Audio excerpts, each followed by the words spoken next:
Hi guys, welcome to section 10.5. We're going to talk about tangents today. We're going to set up and use tangents to do problems just like we did yesterday in section 10.4 with inscribed angles. So first of all, hopefully you remember what a tangent is. When we're talking about circles, tangent is slightly different but still the same. A line is considered, how about this? A line that intersects a circle at exactly one point. A line that intersects a circle at exactly one point. So if it intersects a circle in exactly one point, will it be inside or outside the circle? It has to be outside, right? Because it's a line, it goes on infinitely in both directions. So it's going to be outside the circle and it just touches it. So if you notice on this diagram over on the right-hand side, this line RT is a tangent. So then we talk about the point where the line and the circle intersect.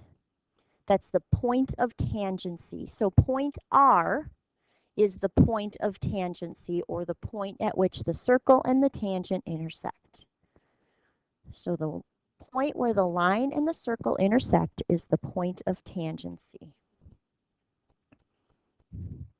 A common tangent just means if we're looking at two different circles, do they have a tangent in common? So a common tangent is a line, a segment, or a ray that is tangent to two circles. When I say in two planes, I'm talking about two dimensions. I'm not out in space in 3D.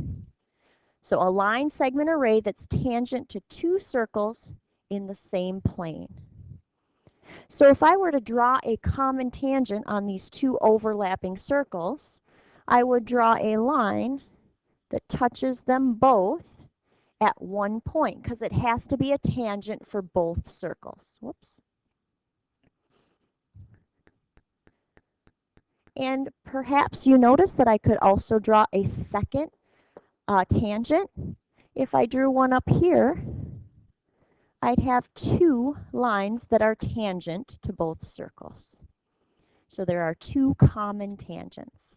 My point of tangency, I would have one here, one here, one here, and one here.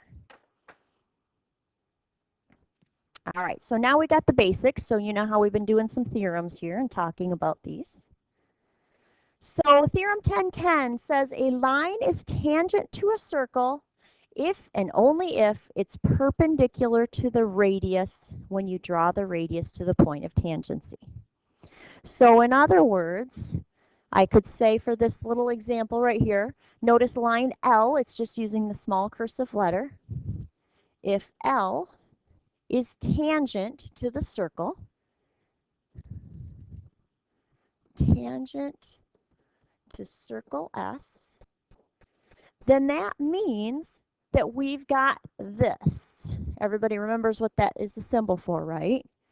Then I could say segment ST, the radius, is perpendicular to line L. So our tangent and our radius or diameter are perpendicular. So that's helpful information. I know the length of ST probably because I probably know the radius or diameter. So I could do a little bit of math with that. So then example 1 gives us a little math. It says that ED is tangent to circle F at point E. Find X. Notice the center of the circle is point F, which means what do you know about segment FE? Besides that it's 3 units long, it's also a radius, right? Because it's coming from the center and going to the edge. If ED is a tangent, it's just a segment this time instead of a whole line, and FE is a radius, here's the trick of this whole situation. I can put a little right angle at the point at which the tangent and the radius meet, or point E, the point of tangency. Can I put a right angle? Which means then if I want to find X, do you see a little Pythag happening here? I've got myself a right triangle. DF is the hypotenuse. So I'll do a 3 squared plus 4 squared equals x squared. I can't set up Pythag without knowing that's a right angle. That's why we had to talk about Theorem 1010. So we know we can put a 90-degree angle and we know we can do Pythag. So 9 plus 16 equals x squared, which is 25. So it looks to me like x is going to be equal to 5. So note to self, the Theorem 1010 tells you that if you've got a radius and a tangent, you can put a right angle where they meet. Pythag just keeps coming back. Theorem 1011 says, this one's really easy, don't overthink this one. If two segments from the same exterior point are tangent to a circle, then they are congruent. So exterior, right? We haven't talked about this in a while, but everybody knows that exterior is outside the circle. Since we're in the circle chapter, if we're talking about exterior, it's outside the circle. Interior would be inside the circle. So the point that is an exterior point is point A. So if these two segments, if AB is a tangent, if AB and AC are tangents, then AB is congruent to AC. I can put my little congruent dashes on there. And you see how an equation could take shape for this one then. If I said something like, oh, AB is equal to 3x minus 19, and segment AC is equal to 27, find x. Well, if those two segments are congruent, then we'd set up an equation, 3x minus 19 equals 27. We've got ourselves an equation to solve. So using our geometry to set up an algebra problem. All right, so far so good. Circumscribed polygons. We've kind of talked about these. We talked about inscribed. Circumscribed is when we've got a polygon on the outside and every side of the polygon is tangent to the circle. So polygon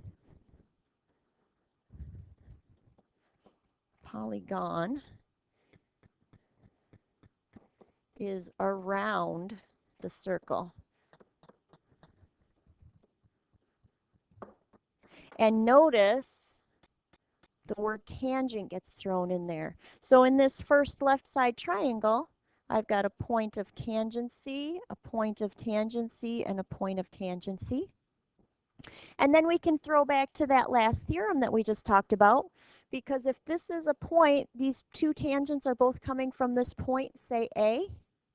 That means that this little segment from A to the circle and the other side A to the circle have to be congruent. Or if I've got an exterior point B, B to the circle and B to the circle have to be congruent. And you might know what I'm going to say next. If this is a point C, both of the tangents coming from C have to be congruent to each other. Notice we don't know if they're congruent on opposite sides, like the stuff coming from A is the same as the stuff coming from B, but we know that the two segments from A are congruent, the two segments from B are congruent, and the two segments from C are congruent. There's a pentagon for the right-hand side. Same thing. We'd have just tinier pieces, but these two little pieces right here would be congruent. These two, you get the idea, right? So again, I could use the same kind of setup for the problem, or I could potentially ask about perimeter. Let's make a little note right here. Perimeter equals, remember how to find perimeter of any figure? Add up all the sides. So if I gave you a problem like this, if you knew that this side was 8, you also know that this part is 8. So when we're adding up the sides, we're adding up the sides of that circumscribed polygon. The circle is just helping us to get the segments, the lengths. All right. So we did one similar to this one a little bit ago, but it's just a teeny bit different. So it says JL is a radius of circle J, so that's good. We also know it's a length of 8. Determine whether KL is tangent to circle J. So we don't know if KL is a tangent. If we're determining whether something is tangent, it's a yes or no question, right? We're not sure if it works or doesn't work. So in order to determine whether segment KL is tangent, we're going to have to test Pythag. Because if it is tangent, we know that we've got ourselves a right angle at angle L. So this is a question mark. Is that 90 degrees? So if we test Pythag and it works, it is. If we test Pythag and it doesn't work, it's not. So, and this one's got a little trick that I want to make sure that I mention, because what's the length, or the hypotenuse, right, is JK. So 8 squared plus 15 squared. Is that equal to our hypotenuse squared? But the hypotenuse isn't 9. The hypotenuse is longer than 9. It can't be 9. That's shorter than the leg KL. But what do you know is the radius of this circle? JL is a radius. It's 8 units long. So this segment right here must also be 8 units long. So what's the length of all of JK? So when I use my Pythag, I have to make sure I've got the whole hypotenuse, which is going to be 9 plus 8, or 17. So when I do the math, I end up with a, what is that, 64 plus 225. And the question is that equal to, is that 289, I think? So is 64 plus 225 equal to 289? So is KL tangent to circle J? Since Pythag worked, it's a yes. And then, of course, I'm going to ask you to explain or justify your answer. The justifying of your answer is the actual Pythag. So I need to see the yes or the no along with your Pythag check. Make sure it works. If Pythag didn't work, if you got 280 equals 289, that would be no, KL is not a tangent. Right? Watch out for that little trick where we got that 17 from. They usually center the length of the segment so that 9 is centered from K to the side of the circle. Usually they'll put like a line like how I did for that 17. So be careful on those guys. All right. Let's talk about this one, because this one is a throwback to algebra, and I know how much you love that. So it says to find x. I should have included other stuff like JH is a tangent to circle G. If I say that, we know JH is a tangent. We also know that GJ is a radius because G is the center. And last but and most importantly maybe is we know that that's a right angle. So we know we're going to do Pythag, right? We've got ourselves a right triangle. So I'm going to do leg squared plus leg squared equals the hypotenuse squared, but the last case it was 8 plus 9 gave us a 17. In this case, it's x plus 8 is the length of that hypotenuse. That's the best we've got. We don't know. So when I set up my Pythag, I'm going to set up my x plus 8 hypotenuse squared. This is some old school. I'm going to have to do FOIL this guy over here, or distributive property. I've got 2x plus 8s. I'm going to multiply this out. You remember all this, right? X squared plus 8x plus 8x plus 64. I've got two like terms I can combine. So I'm going to end up with x squared plus 16x plus 64. When you do that FOIL or distributive property, you always end up with 4 terms. Usually you've got 2 like terms to get a trinomial. Over here, I've still got x squared plus 12 squared. Oh, I could write that as 144, I guess. Now this problem is actually, we've done the worst of it. This isn't as bad as usual. When I see that it's an x squared, I know it's a quadratic. I know I'm going to have to get everything equal to 0, so I could do quadratic formula or I could factor it. So if I do that and I subtract x squared, this works out really nice, right? Because what happens to my x squares? I don't have x squares left anymore. They subtract right out of the problem, so I'm left with 144 equals 16x plus 64. I'm going to minus that 64 from both sides, end up with a, I think that would be what, an 80 equals 16x divided out, and x is 5. So some throwback stuff that I think that you know how to do from algebra, and if you don't, it might be a good idea to make sure you ask, because we need to know how to do those kinds of problems. All right, let's talk about one more, number 3. You can draw in common tangents, figure those kinds of things out. Let's talk about this one. Just because it says HJK, the triangle, is circumscribed about circle G, doesn't even have a circle G, but that's all right. Label that circle G. Find the perimeter of the triangle if NK is equal to JL plus 29. So NK is equal to JL plus 29. In order to get that length, we're going to need to know JL, right? Do you know the length of segment JL? I was trying to hint about this problem before. JM and JL both come from that exterior point. They're both tangents. So what do you know about JM and JL? They have to be congruent. So JL has to be 16. So I feel like now, if NK is JL plus 29, we could just do some quick math and end up with, what is that, like a 45 maybe? So now do you know segment MK?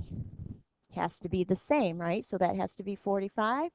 Do you know segment HN? Has to be the same as HL. So that has to be 18.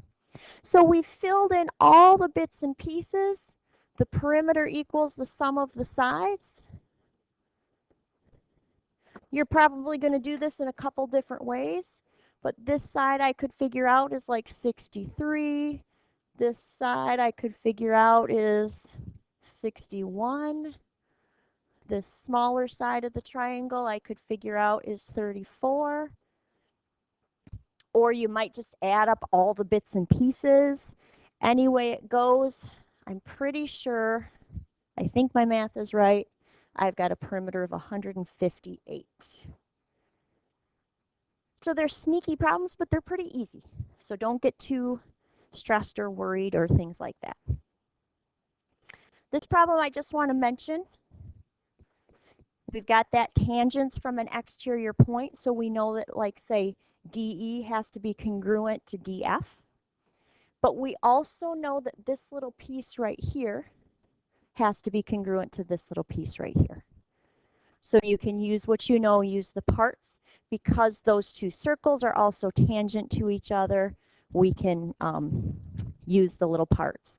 Notice, I always tell you not to assume things in geometry, but they're giving you an okay for this. Assume that segments that appear tangent are tangent. So we don't have to ask that question unless it says determine if this is a tangent, like that one test Pythag problem. That is it for section 10.5. And your assignment is page 736.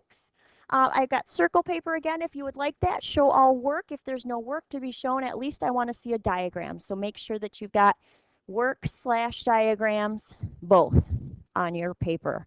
Grab some circle paper if you like, and have a great weekend. I will see you on Monday when we do section 10.6. Don't forget, last day of the marking period is Tuesday. I want anything missing or Absent work taken care of by then, so we can talk about dropping a lowest quiz score.